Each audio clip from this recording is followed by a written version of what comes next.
Welcome to Creature Creator, a show where I help you recreate your favorite stories and characters at your gaming tables. On today's episode, I am answering your calls to break down Clive Barker's cinematic classic, Hellraiser, to show you how to create stories worthy of Pinhead and his fellow Cenobites. But much like solving the Lament configuration, I have found that this is no simple endeavor. Our games are going to need elements of mystery, darkness, and believe it or not, even beauty for our players to truly experience everything a tale like Hellraiser has to offer. Do not fret though, I'll be guiding you through how to tackle this narrative labyrinth and more, here on Creature Creator. Hello there, I'm Flintworth, and boy did I take on a doozy of a challenge with tackling Hellraiser here. And I'm not just saying that because of all the violence and gore I had to cut around to make this video. It's crazy. I think there are more bloody guts on screen in the first Hellraiser film than the first 3 Texas Chainsaw films combined. Maybe Leatherface should consider hanging up his chainsaw for some of Pinhead's fishing hooks. Joking aside, the real challenge here is that Clive Barker's story isn't exactly cut and dry. While it does have all the various hallmarks of a classic D&D game with its puzzles, traps, and demons, dropping just any of them willy-nilly into your games would make for nothing but a poor imitation, a sloppy ripoff, just like the direct-to-video sequels. To really go and tell a story like Hellraiser, we need to think more like its creator, whose works can be described as both horrific yet beautiful at the same time, which is really due to the focus that Clive gives to the intrigue, the mystique in his films. In other words, our main goal today is not to focus on bringing a world of horrors to our players, but rather we need to focus on luring them in to those worlds, to compel them to explore the darkness for themselves.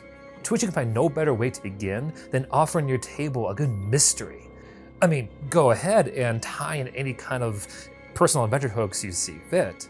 It would make a worthwhile secondary motivation for your party to try to help some friend or family member. But at no point should your party feel like they themselves are in immediate danger, which will need to better bait their curiosity. While yes, drawing them into a false sense of security. Which is why I'm advising you to begin your game with a simple mystery. That way you have this smokescreen you can also use to hide all the supernatural stuff you're gonna spring on your players later on in your story. Like for instance, you could take a cue from the films and set up your players to solve a series of murders, or have them investigate a shady asylum. And hell, that's too on the nose for you and your players. You can always go and have the party invited to some kind of mysterious game night, where the host promises them an evening like no other. In the end, it doesn't matter what your bait is, as long as you ensure that the task you set them on is capable of luring them all along to the very doorstep of the supernatural. As you're going through this opening act, one big thing I would advise you do is to really play up the descriptions of your game world. This is because the art direction of the Hellraiser films really make the most of their visuals, playing with all things like lighting, sound, and colors to really build up and embellish the differences between the living world and hell, instead of, plastering a title card every so often to announce the shift in planes. I personally thought it was always kind of cool how hell often looked cleaner or more pristine to that of the real world. But more importantly, if you do end up playing your cards right, you will find that these descriptions will be the perfect avenue to give your players indirect hints, signaling that they are getting close to the very key to unlocking the truth behind everything. Whether you mark this moment with your players discovering an artifact like the Lament configuration, or happening upon some grand ritual chamber, don't rush them with any kinds of ominous descriptions or looming threats. Try to give them a chance to go and investigate things for themselves. If you really want, you can certainly go and use charming sights and sounds to try to make the whole event more bright and colorful. Otherwise, just leave the cat to their curiosity, even if it means having to wait a few sessions. Sooner or later, your players will have to go and finally take a look inside Pandora's box if they ever hope to go and solve the mystery. And once they do, the real fun can begin.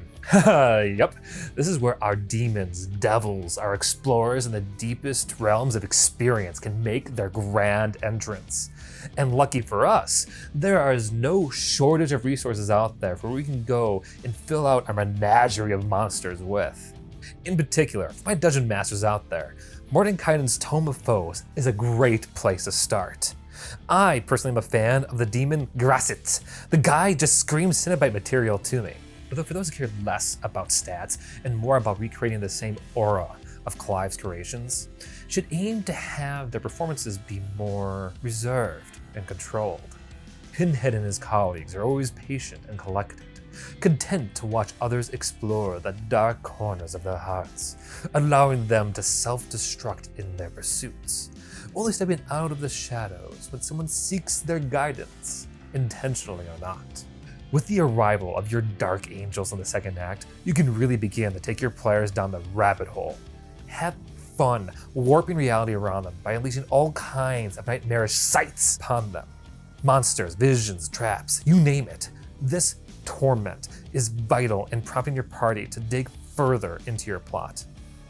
Naturally, make sure to not go overboard with your descriptions by describing things that might actually upset your friends. Because remember, you are here to put their characters through hell, not them. Speaking of which, when your players do reach hell, because how can they not when running a game inspired by Hellraiser, really consider the story you are trying to tell once they actually get there. At first glance, the hell we see in the films is this terrifying, infinite labyrinth. But as the story unfolds, we learn that this place is capable of shifting and turning itself to whatever it needs to better punish those trapped there. Like how in Hellbound, dear Uncle Frank is imprisoned in a cell designed to internally blue-ball him. If the goal of your story was to strictly challenge your players to go and overcome the forces of hell, this would be the moment to put your demons on the offense and allow them the chance to show the party all the beauties of damnation. Or, if you're one of my fellow horror fans out there looking to run a game closer to the movies, this is where I would begin dropping hints and revelations that your Cenobites believe that they are punishing someone else.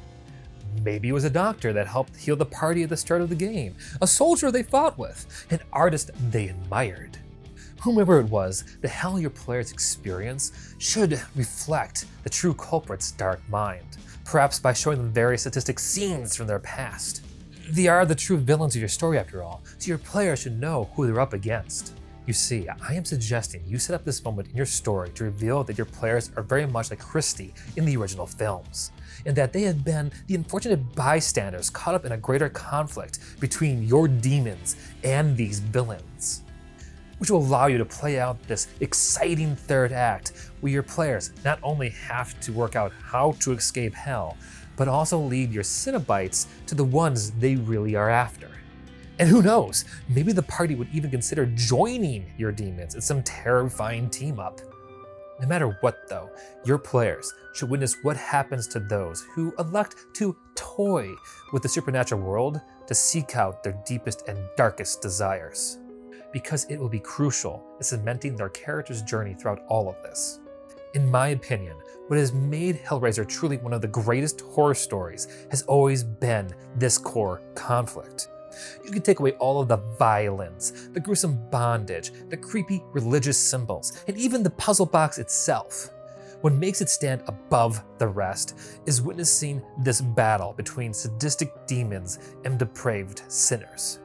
Which begs the question, will your players join in this fight to take the darkness for themselves? Or will they learn to conquer their curiosity and accept that some things are best left to the shadows?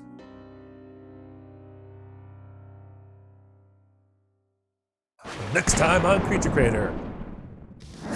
Hey, it's my birthday this month, and I can think of no better way to celebrate it than having a little fun around here. I mean, I don't want to parade or anything like that. Frankly, a little food and my friends is all I need to have a good time. Just please, no one hire any clowns this year. They give me the creeps.